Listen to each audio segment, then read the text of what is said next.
আজকে মারা গেলে কালকে সবাই ভুলে যাবে, অথচ এই জীবনটাকে নিয়ে কতই না কাহিনী। আসসালামু আলাইকুম, ওয়েলকাম টু সুস্মিতা লাইফস্টাইল। সকাল সকাল ভোরে একদম কুয়াশা ভেজা অন্ধকারে চলে গেলাম বাবার বাড়িতে এবং গিয়ে বললাম যে আজকে আমি রান্না করব। তাই আমি রান্না করব বলেই বসে গিয়েছি রান্না করতে। তাই এখানে প্রথমে আমি রান্না করতেছি চিকেন। এটা হলো হার্ড চিকেন। আর হার্ড চিকেন একটু সব মশলাপাতি দিয়ে তেল দিয়ে ভালোভাবে পেঁয়াজ টেয়াজ দিয়ে মেখে বসালে না অনেক বেশি টেস্ট হয়। কিন্তু আমি একটা মিস্টেক করে ফেলছি, সেটা হলো আমি এখানে একসাথে আলুটাও মেখে ফেলেছি, যেটা আমি অনেক বেশি মিস্টেক করে ফেলছি। এখানে কি কি মশলা দিলাম সেটা দেখালাম না, কারণ আমি তার রেসিপি শেয়ার করতেছি না। তো আমি এখানে চিকেন গুলোকে ভালো করে একদম মেখে নিতেছি। একদম ভালো করে মেখতে হবে, মাখতে হবে যাতে একদম মশলাগুলো ভালোভাবে মাংসের গায়ে লেগে যায়। তো এই তো মাংসটাকে মেখে ম্যারিনেট করে সাইডে রেখে আমি এখানে পেঁয়াজটা একটু হালকা ব্রাউন কালার করে নিচ্ছি তেলে। তারপর এখানে আমি ম্যারিনেট করা মাংসগুলো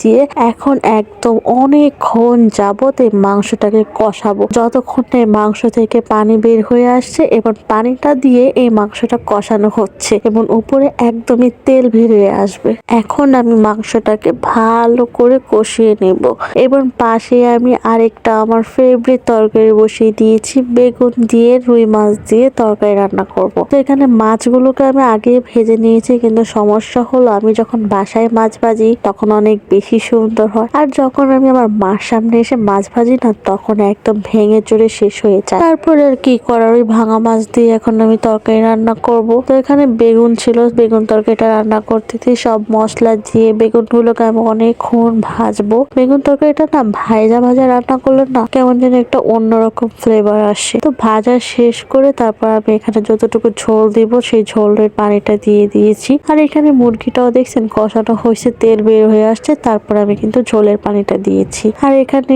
তো এটা বলক আসার পর এখানে আমি টমেটো কাঁচামরিচ এগুলো দিয়ে দিলাম। এগুলো দিলে শীতের দিনের তরকারিটা এত বেশি টেস্ট হয়। আর এখানে দেখেন আমার চিকেন রান্নাটা কিন্তু হয়ে গেছে। আর চিকেনের কালারটা দেখছেন কি সুন্দর জোস এসেছে এবং খেতে কিন্তু অনেক বেশি মজা হয়েছিল। আমি আসলে যতটা ভয় পেয়েছিলাম যে তরকারি খাওয়ার পর হয়তো আমার আম্মু আমাকে আজকে পিটবে, না মায়ের খাই নাই কা, বুঝছেন, এত খারাপ রান্না করি না আমি, ভালোই হয়েছিল। তো এখানে তো আমার রান্না বান্না শেষ হয়ে গেছে। রান্না বান্না করে আমার প্রচুর ক্ষুধা লাগছিল, যার জন্য আমি চানাচুর ভর্তা করে খাচ্ছিলাম দুপুরে। আচ্ছা একটা কথা বলেন তো, যারা অনেক বেশি তাড়াতাড়ি আর জলদি জলদি কথা বলতে পারে তাদের ভিডিওগুলো ভাইরাল হয়ে যায় কেন? আর আমি যেন আস্তে আস্তে কথা বলি তাই কি আমার ভিডিও ভাইরাল হয় না? আমার জোরে কথা বলে কানে বাজে, তাই আমি এরকম আস্তে আস্তে কথা বলি, কারণ আমার কাছে যেটা ভালো লাগে না ওইটা আমার মনে হয় অন্যের কাছেও ভালো না লাগতে পারে। আচ্ছা যাই হোক, পরে বিকালবেলা আম্মু চলে আসে। আম্মু চলে এসে আম্মুকে বললাম পিঠা খাবো, তাই আম্মু একদম ঝটপট করে পুলি পিঠা বানিয়ে দিচ্ছিল।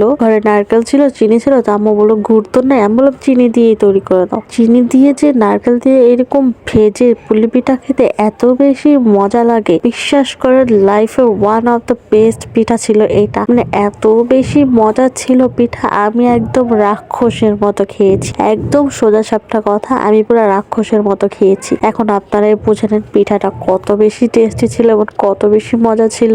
সন্ধ্যার দিকে আম্মু এইভাবে করে একদম গরম গরম পিঠা ভেজে দিচ্ছিল আর আমি খাচ্ছিলাম, শুধু খাচ্ছিলাম আর খাচ্ছিলামই, আমি আর থামতেই পারতেছিলাম না। পিঠাটা এত এত বেশি মজা হয়েছিল। তারপর পিঠা ভাজা দেখতেও কিন্তু ভালো লাগে, দেখছেন পিঠাগুলো কিভাবে ফুলে যাচ্ছিল।